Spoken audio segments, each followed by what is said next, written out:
Welcome to the Screen Rock Podcast, the show where we discuss the weirdest and worst content that's been written our screens and indeed our minds. I sounded quite down in that, didn't I? I'm in quite a good mood. How are you? I'm good. I'm enjoying myself. We've both had haircuts fairly recently to the recording. Were you yesterday? Yeah, yesterday. And I was this morning. Yeah. So we've both been to trained professionals to ask them to construct comb-overs.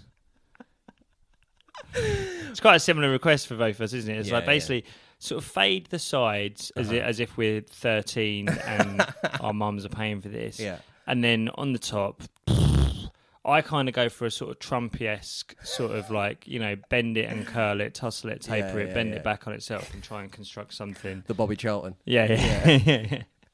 My one, I go for a kind of do what you can approach. When the barber looks at you. Yeah. You're not a miracle worker. Just do what you can. And he. I know. Yeah. It's like when a builder comes in for like a nightmare job and they're like, fucking, there's a lot here. You're like, yeah, sorry, mate. It's a do-a-upper. Or it's like, what I kind of think of it now is like, I'm like a very severe burns victim that's been pulled out of a car crash. And he's the plastic surgeon. It's just like, just do what you can. Construct some kind of face out of that for me if you can.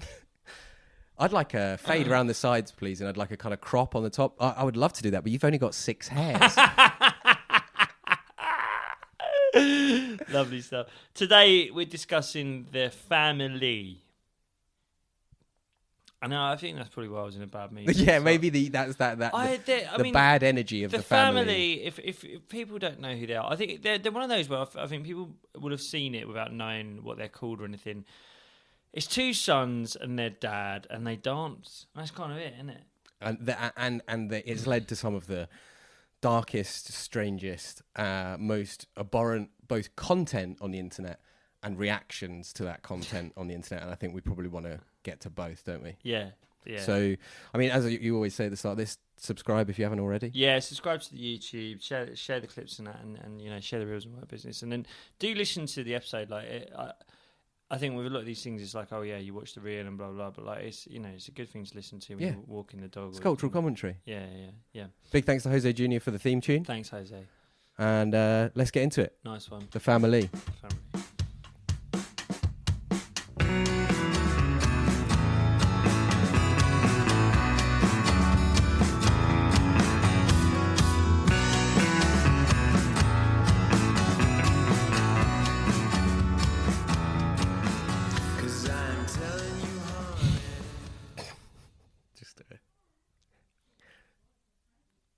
Get on this. It's a rueful one. It's a kind of. It's a rueful. Fuck me. This, yeah. What have I got to show you today? The Famileigh. 2 lads and their dad who do sort of dances and stuff like that.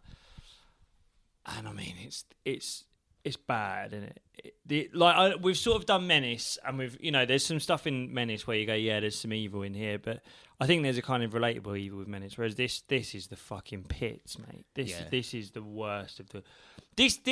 I think with a lot of these, we want to do it in a way where if ever the people were to watch it, like we spoke about Big John and the Menace and stuff like that, and I'd like to think if they ever watched it, they'd think it's a laugh. Yeah. And they'd realise that there is a level of affection in there, even when we say that, you know, Menace is disgusting and, you know. Yeah, we called him an evil man. The Famileigh. It's hard to find that. Again, it's sort of like a sort of started in lockdown, dance in the garden because you can't go out, but then it's like what it's become. This, oh man. I think they're a very. So, like Jacob says, there's this family, and the joke is kind of, they're called the Lee family, and the joke is that their dad, who's a big old boy, he's a big fella, and he doesn't stereotypically look like the kind of lad that would dance around with his sons, but the joke is that he is, and that's it. He looks like what the dad looks like. You get like videos of like Russian circuses where they've got like they're pointing a shotgun at a bear's head and making it fucking do kick-ups. That's what the dad reminds me of. Do you know what I mean? It's like someone free him, man. Yeah. Like let him go for a beer with his mates. Let him play golf on a Sunday. Yeah. Don't fucking force it. We'll start with this, which is like it's their pinned thing, and it's like. I'd say the best example of what they do. It kind of came out of TikTok, really, didn't it? It's like it's more of a TikTok thing than an Instagram thing. It's really TikTok and it's really lockdowny, and it's also the other thing I point out. And this first clip we're going to show, it's in their house. And by the way, I know their address. I know where they live. I'm not going to dox them. No, the act of knowing their address is doxing them. Someone else has doxed them. You're not going to share the results of the doxing. That's an important but different distinction. We flirted with the illegality on the first 2 episodes of the podcast. If we were to give their address out, that would be. Don't even say the town, because I'll have to just edit or bleep it out, and it's just extra work for me. So. I know it's like this big brain blister that I need to pop now. Oh, I know where they are. But that's what I'm talking about. The kind of reaction that they provoke. They are effectively just a TikTok family that do silly stuff. In America, I think that people love them. Over here, they're being doxed and threatened by people on the internet. Oh, yeah. Not you, of course. I'm not going to do it. But, you're right. This isn't British. No, it's a very odd thing. We didn't leave Europe for this. No. This is not what we had in mind. And this is a real evidence. I mean, we all know, obviously, that TikTok is a Chinese psyop designed to infiltrate the youth of this country and turn them... To destroy our children. To destroy our children and turn them into communists. And I think that the family is a good example of that. And we'll get into the kind of the suburban dread elements of it in a minute. But maybe just to give people a bit of context, shall I do the first clip and we'll see where we get to? So in this one, they're in the garden. I mean, like, the garden tells you everything you need to know, like the kind of like almost fake brick walls, you know what I mean, and the decking, and you know they've absolutely raided B&Qs. And they're doing this thing where they move to one side of the screen if they're not feeling it, and one if they're vibing with it. I mean, when we've done these clips on previous episodes, like, you don't want to talk over them because there's something for people to understand and listen to. It's just shit. This is to go through them, like, as I say, the dad, he's just like a normal. He's worked his arse off. Do you know what I mean? He's in the office all week. He doesn't need this. He's just fallen over. I think it's the older one. That one who's on the same side as the dad there with the North Face t-shirt. He's sort of like fairly hench, decent looking guy. Lad, yeah. Like, you don't need this. The other one is that one who's doing all that now. I mean, none of it's good, but I mean, that's and this is probably worth talking about as this video finishes. Worth talking about the power dynamics at play within the family here, because the younger son, who I believe is called Harrison, I think. I can't remember which is the names. I think he's the instigator behind this. But basically, that video there is a good representation of they're making their dad do this TikTok trend. Are they vibing with these old 90s dance tunes or whatever? And at one point, he falls into the flower bed. And they don't say, "Are you all right? Do we need to stop? You're a fucking 55-year-old man." They just carry on. And that is the truly terrifying part of it, but it's all, you can't tell if it's staged or no. But then it's like that youngest one. As you say, the dad, you know, he probably works in middle management, drives a company car. Yeah. He should be doing like golf weekends in Malaga with his mates at this age. Like, his son should be you should move out. I want to dox him so hard. The cautionary tale with the family, right? Everyone loves their parents. And, you know, a lot of people, I say, you know, there's a good portion, especially people we know, where, you know, your family live just outside London, you live in London, and it's nice to go back. Not you know, your parents have got a garden, nice to go home for a barbecue, nice to have a drink with your dad, nice to, you know, have a sing, you know, get the music going on the Bluetooth, have a laugh. You have to be so careful. Right. Because before you know it, I don't know, maybe you're between jobs in London, your contract's up on your flat, it's a lot of money, 900 quid a month, maybe I'll go home for a bit. Yeah, back to the burbs. Before you know it, your little prick little brother with stupid slicked hair is going, "Do you want to make a TikTok?" And you look at your dad and you're like, "None of us want to do this." And you go, "Well, you know, it'll shut him up for a minute." Yeah. And before you know it, this is your life. Yeah. I don't think the older brother or the dad ever thought that this was going to happen. No. I think the youngest, I think he had his eyes on this from the very beginning. Right.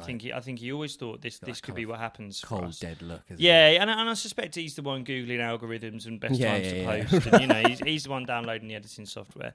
But the other two were like, you know, shut him up for a bit. And but then it's like, look where you are.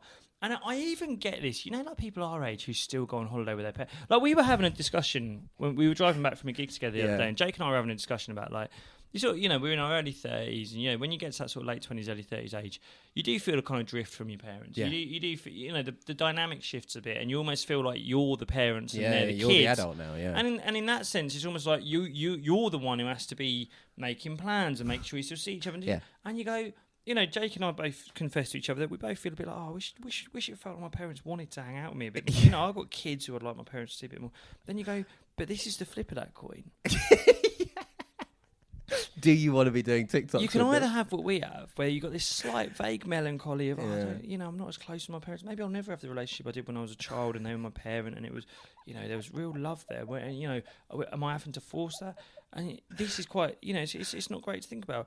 If the alternative is pulling your dad out of a flower bed so you can dance to Cascada wearing a fucking Hollister t-shirt, you go, I don't mind. I'd rather my parents were dead than doing what they're doing.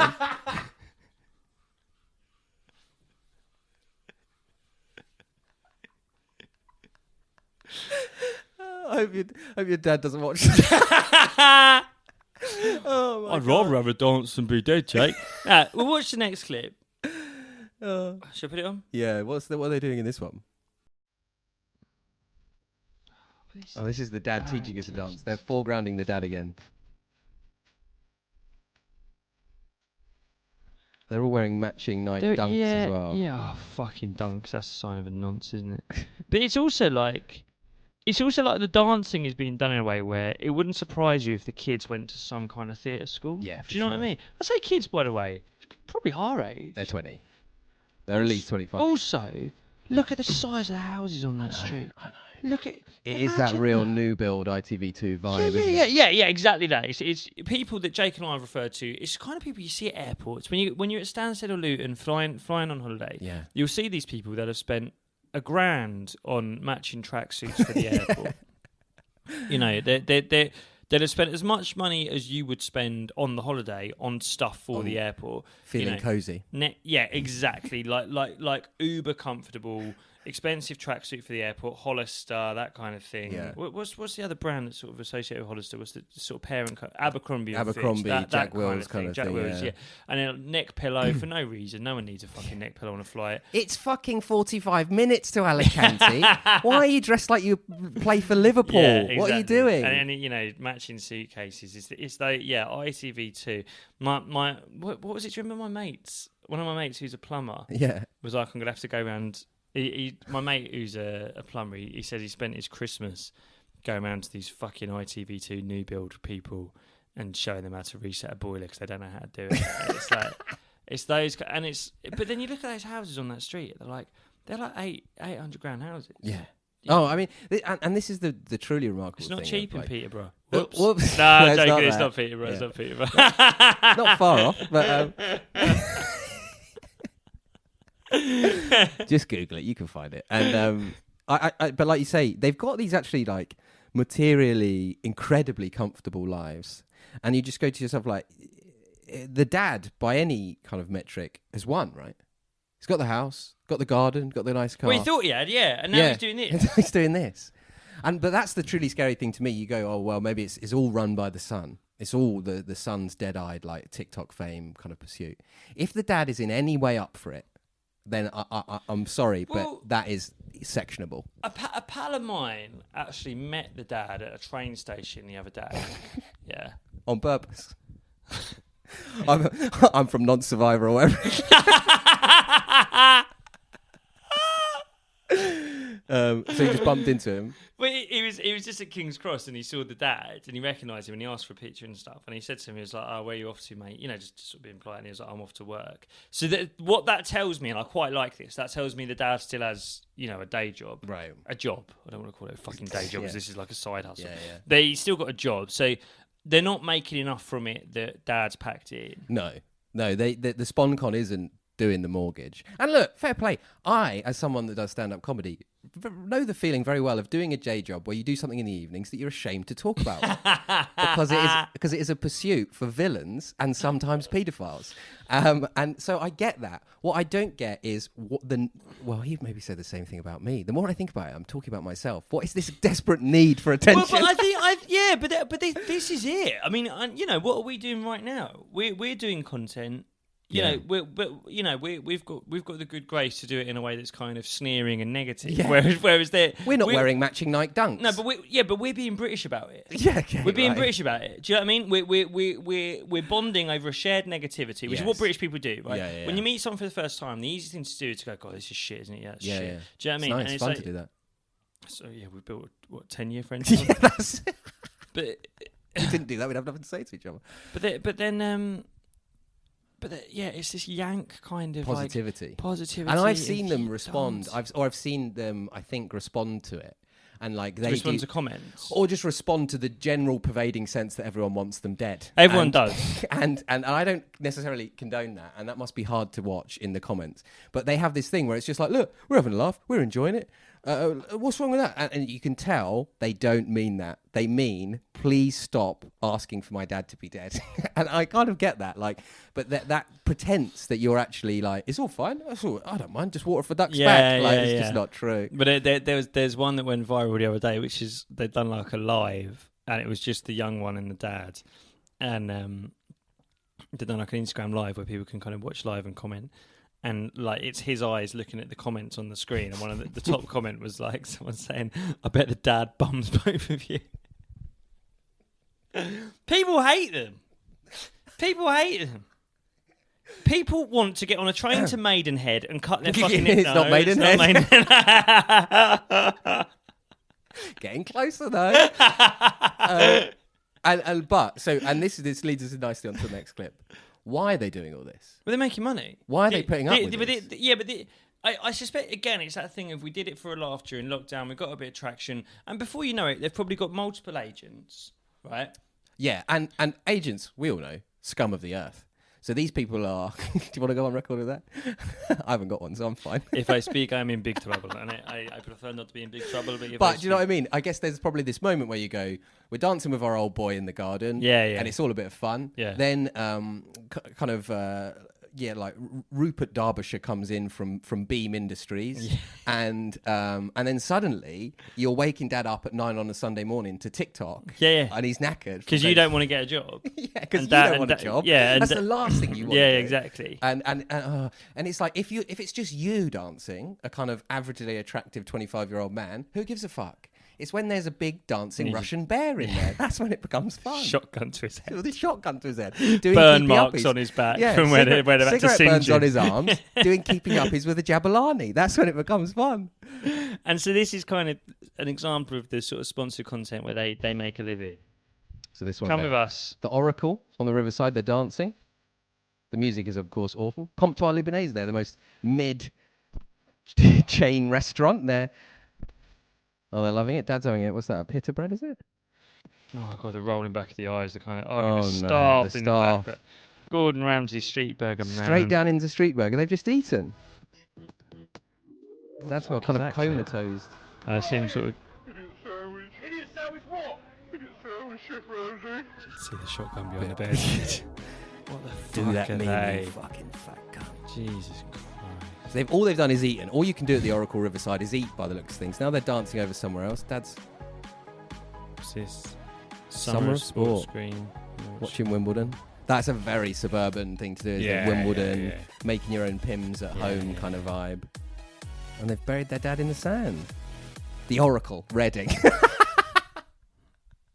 They don't live near They don't live in Reading, that we're aware of. But it's that is the most dreadful piece of sponsored content. It's so bad, man. It's so, and it's so like... I mean, Gordon Ramsay's street... Gordon Ramsay at one point, I know he's kind of become a meme now and he's American, Yankee. Okay, big boy. Yeah.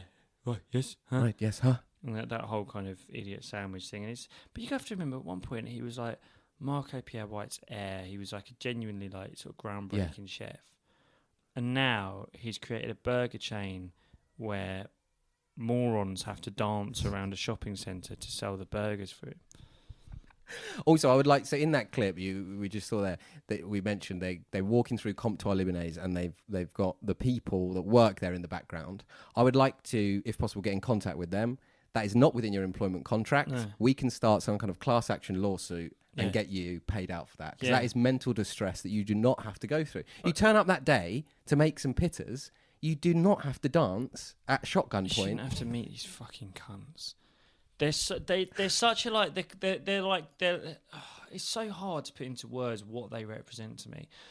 It's 2-1 from Bournemouth University. It's do you know what I mean? It's Hollister.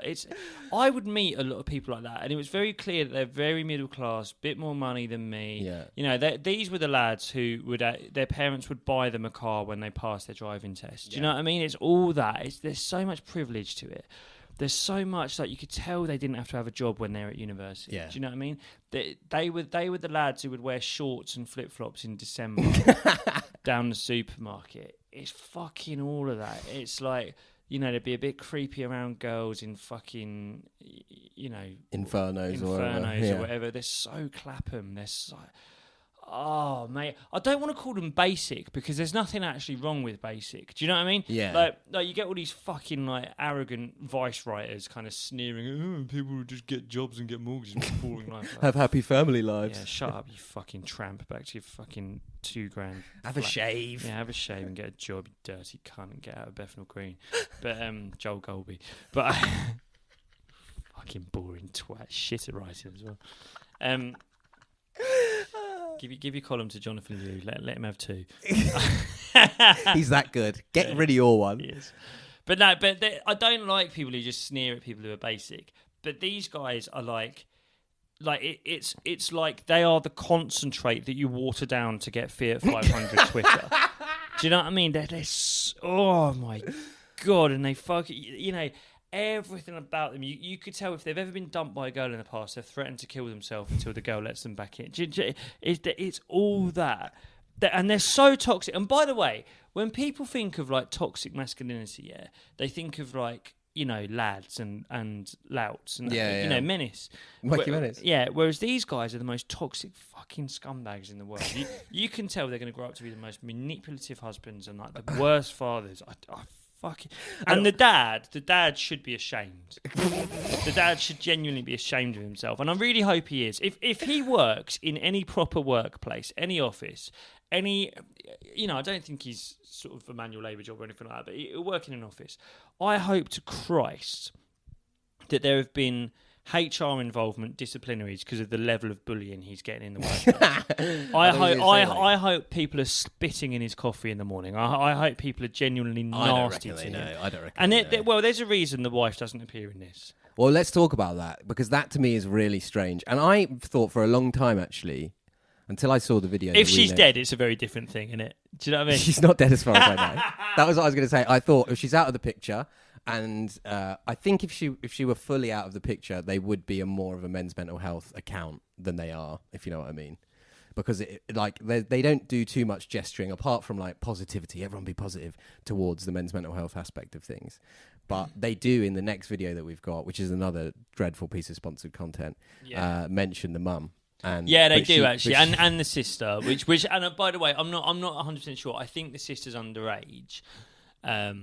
And I'm going to phone social services after this because I don't think they should be putting her in a position where she's on these videos. No. What I do love about it, though, I mean, let's watch the video and we'll talk about the lack of involvement from the mum of the family. We started the day by visiting the Louvre, and there are lots of. This is the Louvre in Abu Dhabi, by the way. World. We then went kayaking around the mangroves. Darcy and I decided to pair up because, as you can tell, we are definitely the most athletic when it comes to this kind of stuff. Travis went on his own, and Dad enjoyed it. He started to ache. So when we had a break and got off the kayaks, he actually had to call a speedboat to pick him and Mum up. This meant we had to leave them on the island while we paddled back. Luckily they returned in one piece, but now we will always remind him that he is rubbish at kayaking. This trip to Abu Dhabi has gone so fast. We've done so much and are so lucky we got to experience all these amazing activities together and made so many memories as a family that we will cherish forever. We will definitely be coming back. We'll definitely be coming back to Abu Dhabi. God. There are gay people. There are gay people being killed just out of shot as they go kayaking in the mangroves. And this is the thing, like Dhabi. the fucking level of desperation to be like, look, we don't want just a free meal down the Oracle in Reading. We want more. We need more. We need an all expenses, and we will never forget the memories that we will cherish in Abu Dhabi. What would they do? Do you reckon, like, if we rang them up, if I made a fake email We address... could go to their house, couldn't we? No, we in couldn't. Broxbourne. We would never... I'm joking, it's not Broxbourne. We would Getting never do closer. that. But if I emailed them and I said, hello, I'm from a company representing British American Tobacco, and we were wondering if you would light up a Marlboro Light in your Mate, TikTok... tobacco. Would they do You it? honestly think that's the line?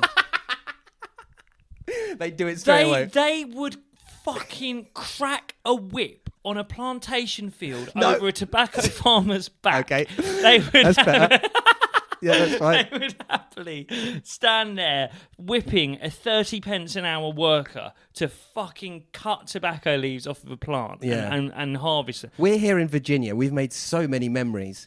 I've been smoking 15 Marlboro Golds a day. I absolutely love the fresh and minty taste. They would go, we're here at the Lost Mary factory. Yeah, we're here at Lost Mary factory in where they take all of the lithium batteries from Congo mines, and what we do is we smoke them all day. I've actually got nicotine poisoning, and Travis, he's passed out because he's done so many Lost Marys. Travis has got this massive tumour on his groin. Lol, Travis, I'm going to cherish this memory forever. Okay, so they would do They'd do anything. They do British American Tobacco. If I rang them up and said, hello there, I work for Lockheed Martin and we're thinking of making some missiles to give to the Russian government. Do you reckon they'd do that? They'd do anything. Yeah. Like, I'm struggling to think where the line is. I don't think they would be... I think if we offered them enough wedge, they would fly to Ibiza with me and my mate and they would stand with an arm round a pimp going, we're here in Ibiza. Some people call it the Island of Lost Souls. And Pedro here has introduced us to his 5 working girls who service the people of the We island. are sex positive and we believe that sex work... Oh? Got to stocks my daughters.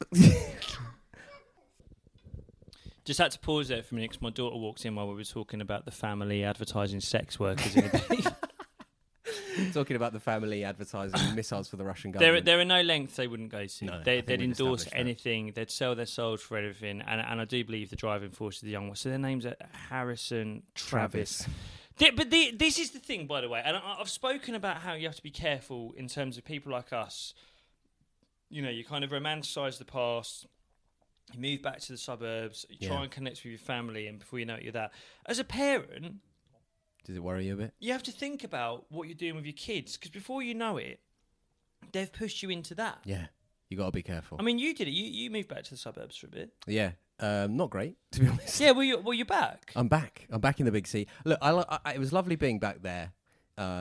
It's good to be in the countryside. It's good to have fresh air. But there are a lot of people wearing grey tracksuits, talking about being cosy and dressing up as families, as reindeers at Christmas. Yeah. It's all that. These are the people that would spend $1,000 on like Christmas lights, aren't they? Do you know what I mean? These are the people that like would throw a Halloween party. Yeah. You know, and not just to do drugs whilst wearing like a ghost mask and dressed as perving a on a sexy girl dressed as a kitten. cat. Yeah, exactly. Yeah. Like these are proper fucking weirdos. And I guess if we've got one message for you, it's be wary of that. Don't let yourself slip into this. It's nice to go home sometimes. It's nice to be on a bit of decking in the garden of a new build. It's nice to have new things. It's nice to buy a comfy tracksuit for an airport. But you have to be so careful because you can slip into this, and before you know it, right, you're living in and you we'll beat that.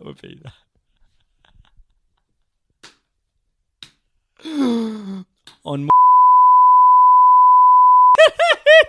Stop it, I don't believe all of that. oh god. Be careful. Be careful. Look after yourself. If anyone asks you to do a TikTok about a song you're vibing with or you're not vibing with, just say, no, I've listened to the Scream Rock podcast and I can't do it. I've been warned. If you've enjoyed the episode, what should they do? Subscribe, share, and catch us again next week.